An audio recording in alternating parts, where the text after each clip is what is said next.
Assalamualaikum warahmatullahi wabarakatuh. Perkenalkan, nama saya Said Quraisy Ishak, NIM 200211007. Jadi pada kesempatan kali ini saya akan menjelaskan prinsip pengembangan silabus. Pengertian prinsip pengembangan, unit waktu, pengembangan silabus, komponen silabus, mekanisme pengembangan silabus, langkah-langkah pengembangan silabus, contoh model.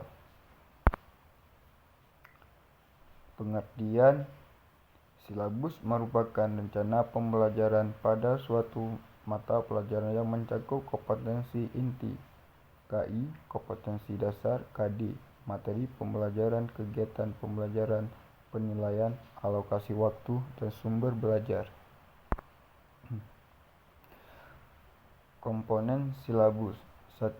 Identitas mata pelajaran khusus SMP atau MTS atau SMPLB atau paket B dan SMA atau MA atau SMALB atau SMK atau MAK atau paket C atau paket C kejuruan. 2. Identitas sekolah meliputi nama satuan pendidikan dan kelas.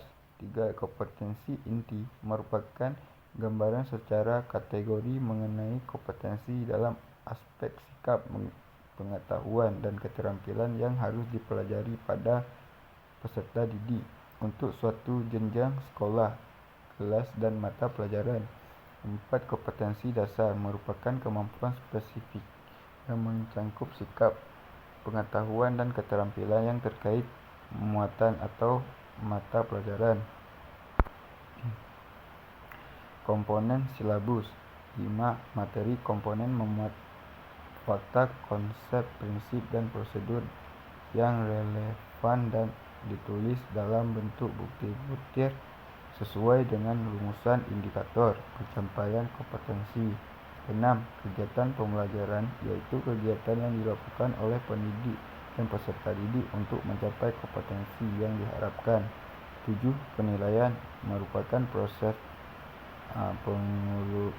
pengumpulan dan pengolahan informasi untuk menentukan pencapaian hasil belajar peserta didik. 8. Alokasi waktu sesuai dengan jumlah jam pelajaran dalam struktur kurikulum untuk satu semester atau 1 tahun. Dan 9. Sumber belajar dapat berupa buku, media cetak dan elektronik, alam sekitar, atau sumber belajar lain yang relevan. Prinsip pengembangan ilmiah keseluruhan materi dan kegiatan yang menjadi muatan dalam silabus harus benar dan dapat dipertanggungjawabkan secara keilmuan. Relevan cakupan, kedalaman, tingkat kesukaran, dan urutan penyajian materi dalam silabus sesuai dengan tingkat pengembangan fisik, intelektual, sosial, emosional, dan spiritual peserta didik. Sistematis. Komponen silabus saling berhubungan secara fungsional dalam mencapai kompetensi. Konsisten. Adanya hubungan yang konsisten, ajeng, taat, asas antara kompetensi dasar, indikator, materi pokok atau pembelajaran, kegiatan pembelajaran, sumber belajar, dan sistem penilaian. Memadai cakupan indikator, materi pokok atau pembelajaran, kegiatan pembelajaran, sumber belajar, atau sistem penilaian cukup untuk menunjang pencapaian kompetensi dasar. Aktual dan kontekstual. Cakupan indikator, materi pokok atau pembelajaran, kegiatan pembelajaran, sumber belajar, dan sistem penilaian memperhatikan perkembangan ilmu, teknologi, dan seni mutakhir dalam kehidupan nyata dan peristiwa yang terjadi. Fleksibel. Keseluruhan komponen silabus dapat mengakomodasi keragaman peserta didik, pendidik, serta dinamika perubahan yang terjadi di sekolah dan tuntutan masyarakat. Menyeluruh. Komponen silabus mencakup keseluruhan pengolahan kompetensi kognitif, afektif, psikomotor. Pengembangan silabus. 1. Guru kelas atau mata pelajaran. 2. Kelompok guru kelas atau mata pelajaran.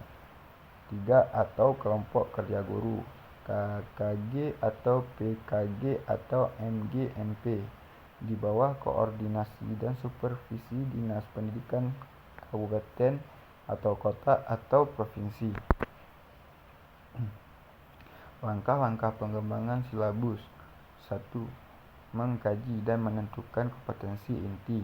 2. Mengkaji dan menentukan kompetensi dasar. 3. Mengidentifikasi materi pokok atau pembelajaran. 4. Mengembangkan kegiatan pembelajaran. 5. Merumuskan indikator pencapaian kompetensi. 6. Menentukan jenis penilaian. 7. Menentukan alokasi waktu. 8. Menentukan sumber belajar. Komponen silabus yang dapat dikembangkan. 1. Komponen yang berkaitan dengan pencapaian kompetensi. 2. Komponen yang berkaitan dengan cara menguasai kompetensi. 3. Komponen yang berkaitan dengan cara mengetahui pencabangan kompetensi. 4. Komponen penduduk seperti analisis alokasi waktu dan pengembangan sumber belajar. Mekanisme pengembangan silabus ada 3 macam. Mengkaji silabus. 2. Menganalisis kompetensi. 3. Mengembangkan silabus. Mengkaji silabus dari pemerintah. Analisis SI atau SKL atau KI atau KD. KD indikator, materi pokok atau pembelajaran, kegiatan pembelajaran, alokasi waktu, sumber belajar, dan penilaian. 1. Mengkaji komponen inti. Mengkaji kompetensi inti mata pelajaran dengan memperhatikan hal-hal berikut. A. Urutan berdasarkan hierarki konsep, disiplin, ilmu, dan atau tingkat kesulitan materi. Tidak harus selalu sesuai dengan urutan yang ada di S1. B. Keterkaitan antara kompetensi inti dan kompetensi dasar dalam mata pelajaran. Keterkaitan kompetensi inti dan kompetensi dasar antar mata pelajaran. 2. Mengkaji kompetensi dasar. Mengkaji kompetensi dasar mata pelajaran dengan memperhatikan hal-hal berikut. A. Urutan berdasarkan hierarki konsep, disiplin, ilmu, dan atau tingkat kesulitan materi. Tidak harus selalu sesuai dengan urutan yang ada dalam S1. B. Keterkaitan antara kompetensi inti dan kompetensi dasar dalam mata pelajaran. C. Keterkaitan kompetensi inti dan kompetensi dasar antar mata pelajaran. 3. Mengidentifikasi materi pokok atau pembelajaran.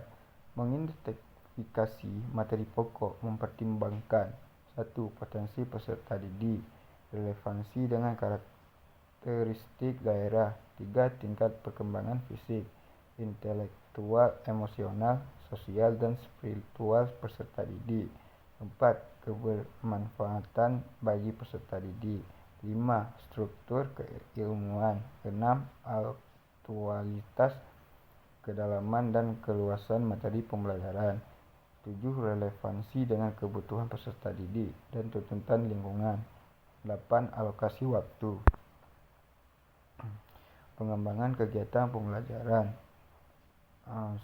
Kegiatan pembelajaran dirancang untuk memberikan pengalaman belajar yang melibatkan proses mental dan fisik melalui interaksi antar peserta didik dengan guru lingkungan dan sumber belajar lainnya dalam rangka percabangan kompetensi.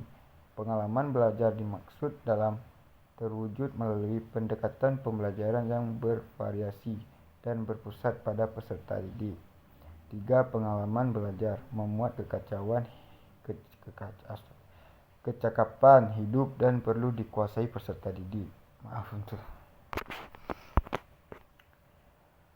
Hal-hal yang harus diperhatikan dalam mengembangkan kegiatan pembelajaran.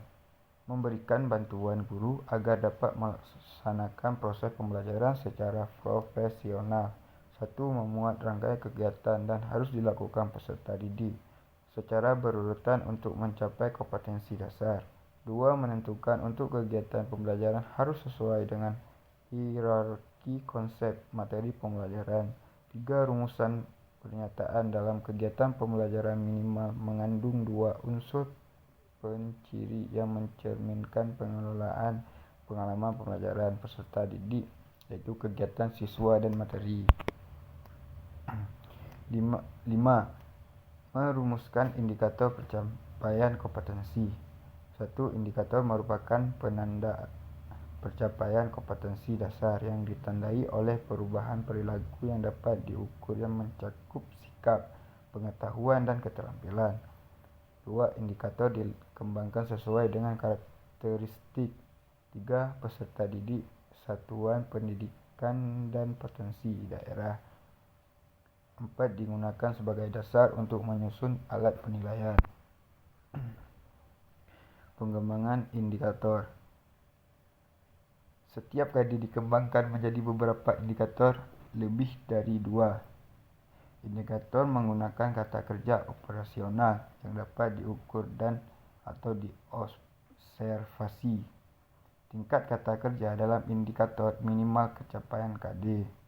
Prinsip pengembangan indikator adalah sesuai dengan kepentingan urgensi, kesinambungan, kontinuitas, kesesuaian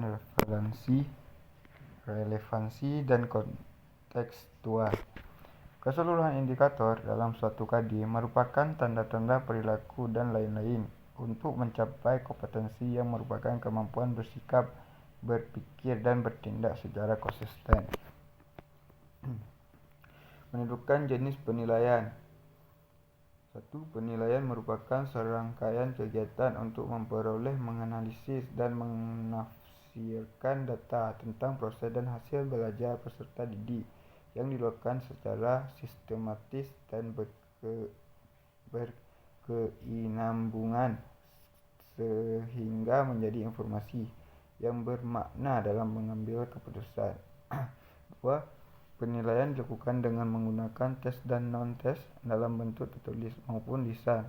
Pengamatan kinerja, sikap penilaian hasil karya berupa proyek atau produk, penggunaan portofolio, penilaian diri.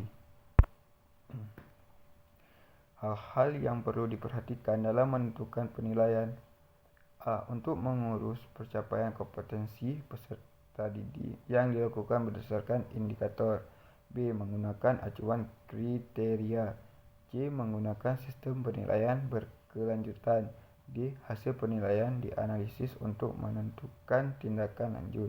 E. Sesuai dengan pengalaman belajar yang ditempuh dalam kegiatan pembelajaran. 7.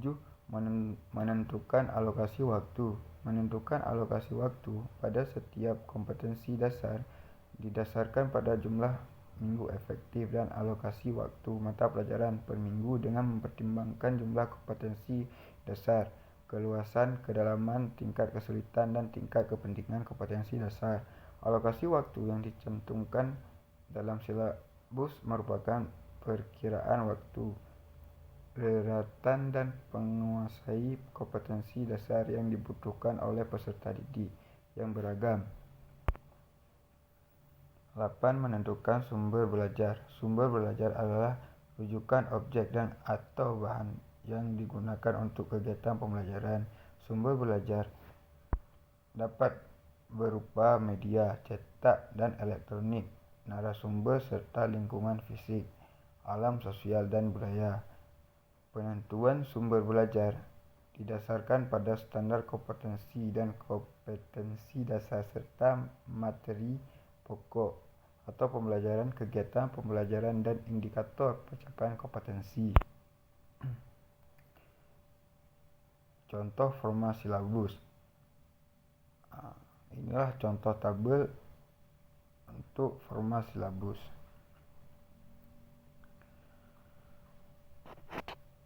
dan dituliskan nama sekolah, mata pelajaran, kelas atau semester, alokasi waktu, kompetensi inti. Nah, untuk tabel disiapkan kompetensi dasar, materi pokok pembelajaran, kegiatan pembelajaran, indikator penilaian, alokasi waktu, sumber pembelajaran. Baik, terima kasih. Sekian, wassalamualaikum warahmatullahi wabarakatuh.